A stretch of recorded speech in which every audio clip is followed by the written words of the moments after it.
Hello, আসসালামু আলাইকুম। আজকের বিষয় হলো মুখে ঘা।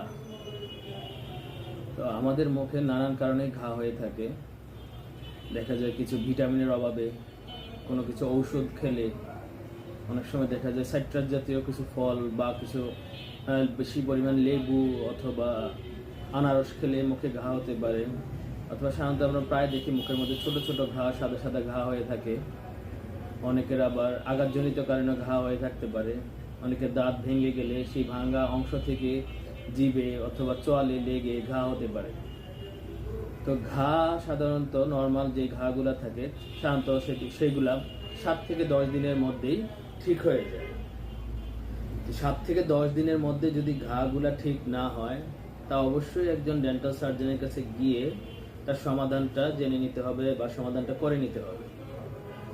তো সাধারণত আমরা যে কারণে ছোট ছোট ঘা, মুখে সাদা ঘা হয়ে থাকে, ছোট ছোট গোল গোল সাদা ঘা হয়ে থাকে, সেই ঘাগুলাকে আমরা সাধারণত অ্যাপথাস আলসার বলে থাকি। সেই অ্যাপথাস আলসার নানান কারণে হতে পারে, আননোন ইটিওলজি বা কিছু কারণ আছে যেগুলো সমাধান করা যেতে পারে। সেই ঘাগুলোর জন্য ভিটামিন B12, ভিটামিন বি কমপ্লেক্সের অভাবে, আয়রন ডিফিসিয়েন্সি, অথবা ছোটোখাটো হালকা পাতলা ট্রমাটিক ঘার জন্য, স্ট্রেসের জন্য, রাত জাগা, টেনশন, নানান কারণে ছোট ছোট অ্যাপথাস আলসারগুলো হয়ে থাকে। এই অ্যাপথাস আলসার সাধারণত 7 থেকে 5, 7 বা 10 দিনের মধ্যেই ঠিক হয়ে যায়। যদি না যায় তখন ডেন্টাল সার্জন কিছু ওষুধ দিয়ে থাকে, এক ধরনের মলম দিয়ে থাকে, ভিটামিন সাপ্লিমেন্ট দিয়ে থাকে। প্রচুর পরিমাণ পানি খেতে হবে, রাত জাগা যাবে না, স্ট্রেস এগুলো কমাতে হবে। এগুলো হলে সাধারণত 5, 7, 10 দিনের মধ্যেই এই অ্যাপথাস আলসার চলে যায়। অনেক ক্ষেত্রে দেখা যায় যে আক্কেল দাঁতের এই জায়গায় একটু ঘা হয়ে থাকে, উপরের দাঁত নিচের আক্কেল দাঁতের সাথে লেগে ওই জায়গাটা একটু থেতলিয়ে যেতে পারে, ওই জায়গায় ঘা হতে পারে, পুজ হতে পারে। সেই ক্ষেত্রে অনেক সময় আমরা ওই অংশটাকে, মাড়ির অংশটাকে কেটে ফেলে দিয়ে, অথবা বেশি ঝামেলা হলে দাঁতটা ফেলে দিয়ে ওইটা সমাধান করতে পারি। অথবা অনেক সময় দেখা যায় যে ওই দাঁতের অনেক সময় দাঁত ভেঙে যায়। সেই দাঁতটা যদি ভেঙে যায়, দাঁতের টুকরাগুলা বা দাঁতের যে ভাঙ্গা অংশগুলো থাকে সেইগুলা যদি আপনার জিভে লাগে বা গালে লাগে, অনেক সময় ঘা থাকে, এবং এটা যদি কন্টিনিউয়াস এই ঘাটা থেকে যায়, সেটা আপনার শরীরের জন্য অত্যন্ত খারাপ। তার জন্য ওই দাঁতের অংশগুলাকে, ভাঙ্গা অংশগুলাকে হয়তো গ্রাইন্ডিং করে, অথবা ফিলিং করে, অথবা বেশি ভেঙে গেলে অন্য ট্রিটমেন্ট করে, যেটা যেই দরকার হয় ওটা করে নিতে হবে। বেশি দিন ঘা থাকলে সেটা অন্য খারাপ দিকে চলে যায়, কারণ ঘা বেশি দিন রাখতে নেই। ঘা খুব খারাপ জিনিস।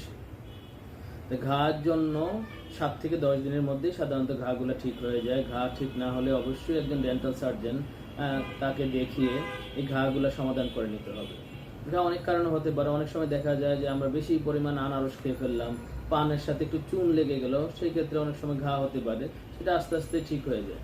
সাধারণত নর্মাল ঘাগুলো আমরা লবণ গরম পানিতে কুলকুচি করলেই ঠিক হয়ে যায়।